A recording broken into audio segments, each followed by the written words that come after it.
Start off, give us your thoughts and emotions on becoming a finalist here tonight. It feels surreal. I've been saying this whole tournament that I know I can beat everyone that steps out there on the line with me, and I know if I just wrestle myself, I can do great things. So it's just great. It's all coming to fruition, but I got one more to go, and just fired up to go get that title. What did that experience do for you and help you to get back to this point? Yeah, it's definitely a great experience. Not many people can say they've made the finals twice, and the first time around it didn't go my way, so God's given me a second chance to redeem myself. So I'm going to do everything I can to go out there and win that match. But yeah, I think just overall just wrestling how I've been doing and kind of taking it one match at a time, one sequence at a time. And so yeah, a lot of great experience and a lot of second chances to do it again. So really you're normally a pretty flat guy, not a whole lot of emotion, but the past two matches we've seen a lot of emotion from you. Can you just talk about what has brought that about?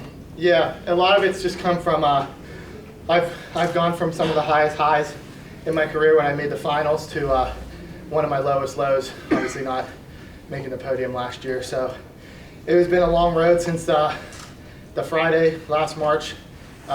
It's been a lot of ups and downs, but just to see that all come to fruition, and me and my close circle know how hard I've worked into this and know how much that I've put into this, and so they're just as grateful as I am. But just to see everything kind of plan out how I imagined and everything working out how I wanted it to, it just makes me so grateful and so just so at a loss for words, I guess.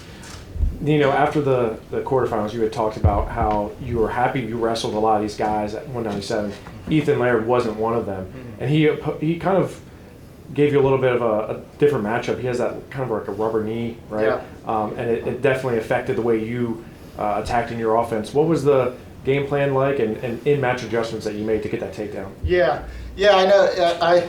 You're like I said, I never wrestled Ethan before, but obviously he's a hard guy to miss. His name's always out there, and he's always doing great things. So I knew it was going to be a tough match, and I knew he's a shooter. He has some slick shots and kind of some unconventional defense and offense. So I just knew that I kind of had to make it like a grinder match. I couldn't be pitch perfect with my setups or my shots. I kind of want to go out there and kind of make it ugly if I can. As like you saw, I got to actually take it down first, but that was kind of not part of the plan, but making it ugly was kind of what I wanted it to do. So I'm glad I was able to break through, and towards the end, those shots, I don't know, make it so he doesn't have as much slickness as the match goes on, and that's where I kind of can ramp it up and start scoring some points. This was the weight class that was supposed to fall apart. You came as the 1 seed undefeated. You survived that chaos. How did you do that all season at this tournament? I know I sound like a broken record, but it's all glory to God. He's put me in this position, and through my faith in Him, I've been able to keep a level head throughout all these crazy tournament events, these crazy matches, and such a crazy weight class. So with him and my supporters, and just coming off the loss from last year, I just gained a lot of maturity in my mental focus, and I was able to kind of stay the course as the season went on. It's a long season, and it's easy to let it get to you and kind of get you out of your funk. So just kind of staying persistent with what my true values are, my morals, and that's what got me here today. Nino, in the last 2 years since you were last a finalist, how have you matured as a wrestler, and how have you been able to stay composed, and how has that helped you so far in this tournament?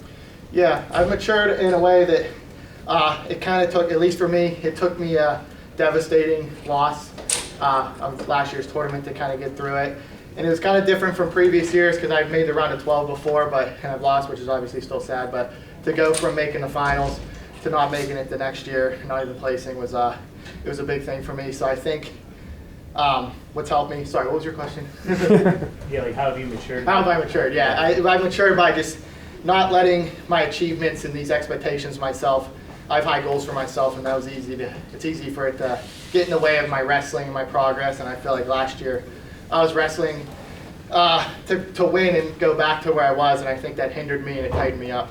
So I think just as all these big moments happen throughout the season, all these big matches, I just took it as, win or lose, I'm just going to give it everything I have, because obviously when I you don't want to lose, but you lose. And if you just go out there to win and make these expectations over yourself, you can still lose. So I said, why not go out on my terms? And yeah, that's kind of led me to where I'm at. Nino, just watching that, it looks like it's going to be Sloan tomorrow. What do you know about him, and you know, can you give us a quick game plan for what tomorrow looks like? Yeah, obviously a really, really tough kid, solid in all positions. A lot of respect for him, and I'm looking forward to going out and making it a ugly barn burner match. I hope it's a high scoring, and you know, I'm just really excited. Don't know a little bit. I know a little bit about him. Obviously, it's hard for some of these top guys. It's hard not to see and watch them and hear them. But yeah, I'm gonna go back to my coaches and just more so focus on me. It's not so much what the other guy's gonna do or what someone's gonna bring to me. It's what I'm gonna bring to you. So just emphasizing those points and fixing some key areas that I need to fix, and we'll be good to go. Anything else for Nino? You don't think? So you got one more? Yeah. Sorry about that. Sorry, Nino. Just you know, we all tend to think about you that you know you're going to wrestle on your feet and you're going to shoot a lot and get a lot of takedowns.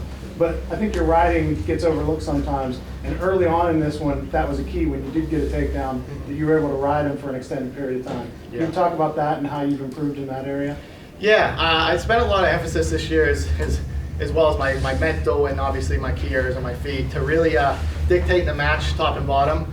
If you can get out on anyone, you're in pretty much every match you're up against. So a lot of emphasis was just kind of being stingy and being persistent in these top-bottom scenarios and not giving away easy points. You know, obviously these top guys are going to be difficult to ride every single time throughout the period. I'm not a real efficient leg rider or anything. So I think just being stingy with my points and having a lot of pressure and just kind of wearing on the guy on bottom rather than trying to maybe turn him or go for double boots or anything, I think is kind of what's been helping me. And same with bottom, just trying to work for that escape no matter what the cost. And yeah, so I definitely focus on some top bottom areas, specifically just being stingy and being smart.